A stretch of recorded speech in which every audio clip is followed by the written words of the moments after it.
Well, Boyd Coddington began moonlighting with hot rods when he was just 13 years old. From his family's small farm in Idaho, his fascination with car customization grew, and eventually he opened up his own design shop. Coddington has designed hot rods for ZZ Top and Eddie Van Halen, and today he runs a company with 70 employees. His creations can be seen weekly on the Discovery Channel's American Hot Rod program. Boyd Coddington joins us now from Los Angeles. Welcome to the program.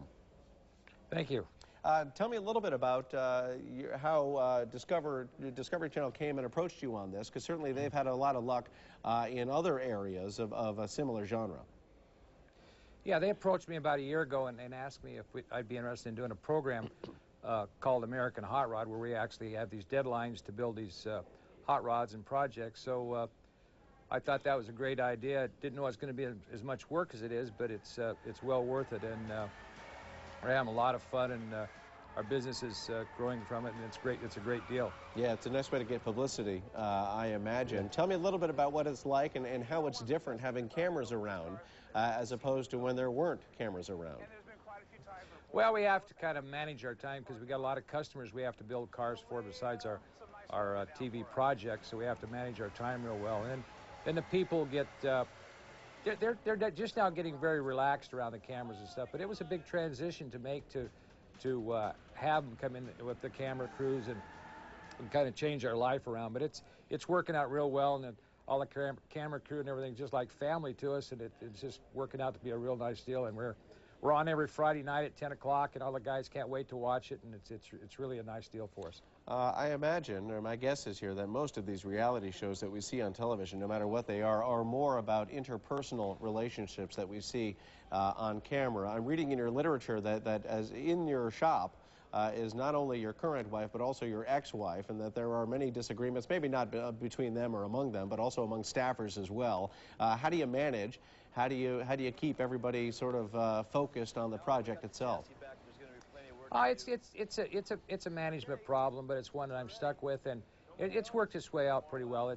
I do have my ex-wife there and my now wife, and they get along all right. But it's just when you have all these tense deadlines and stuff to get into, everybody gets a little bit tense. But all in all, I got to say it's working out very, very well, and the guys are learning a lot from it, and the business is really doing good from it, and just making everybody, as a whole, everybody's really, really happy. But that is a management problem for me, going around babysitting a lot of times, because when the guys work too many hours and stuff like that, you have to stay right on top of them. I'm sure there are a lot of managers out there who are shaking their heads agreeing with you that this is something that they share in as well.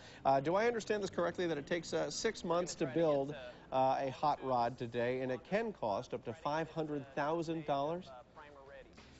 Most of the cars actually take a year or better to reel involved ones. We've been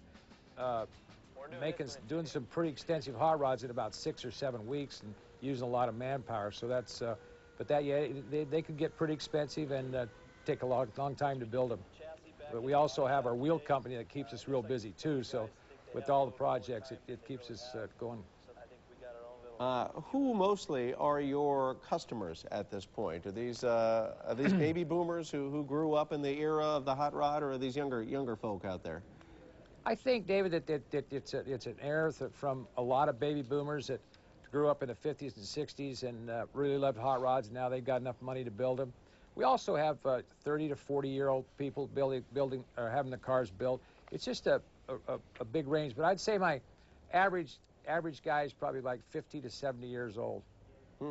And what would, if you can think of one off the top of your head, the strangest request that you've had as an order from somebody for a hot rod?